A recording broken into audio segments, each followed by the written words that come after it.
bubbles in our life. Another thing that comes up on a daily basis, right? But it's about how we manage those. And so we're joined by Dr. Martin Binks today to talk about how we can sort of reduce that stress in our life. Thanks so much for being here. Always a pleasure. Okay, so you know it's Motivational Monday. How can we get motivated to sort of declutter all of that stress in our lives? Things will come up, whether it's social media or events or friends or whatever it is.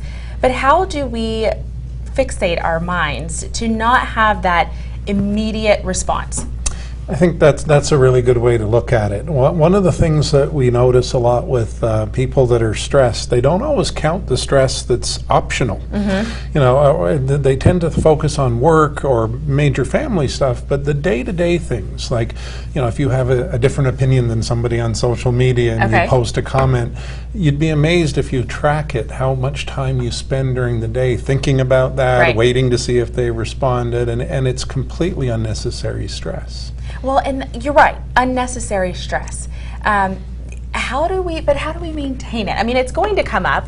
Sometimes it's inevitable, right? It's going to come up, it's going to happen. But what can we do to manage it? You said keep track. What else can we do? I think it's really important for people to really think about, is it worth it?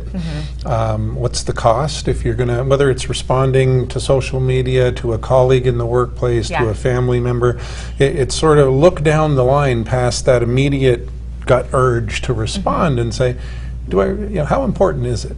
Well, I like that, because I think for me sometimes I'm not huge on social media. Because of that very reason, I feel like we shouldn't have to have such an immediate response to things. And so I don't typically spend a lot of time on it. I'm really proud about that. But I think too, what I try to avoid doing is feeling like I need to digest some negative comment that has been posted about me. So it's how do I take away that stress? Well, I just don't even, I don't really give it energy. Do you know what I'm saying? Yeah. I just feel like we can allow things to fester, and I feel like we need to not do that so much and really rely more so on the positivity in our lives. What do you think about that? Am I just filling myself with hot air, or is it possible for us to really stay positive and keep positive without letting that negativity hit our lives? I'll use myself as an example. I'm very selective in what media I look at. I choose the outlets that tend to just have non-hyperbolic conversations. I won't name which ones, but I tend to look for the ones that state facts and so forth. And I don't get too much into the editorializing, because I know that one stresses me out.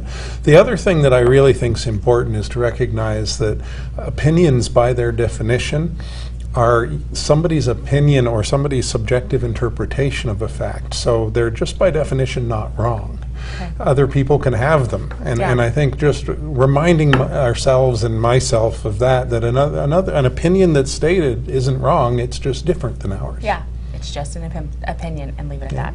Very good. I like this. Thank you so much. Appreciate it. My pleasure. All right, don't go anywhere. We'll have more Trends and Friends coming up after the break.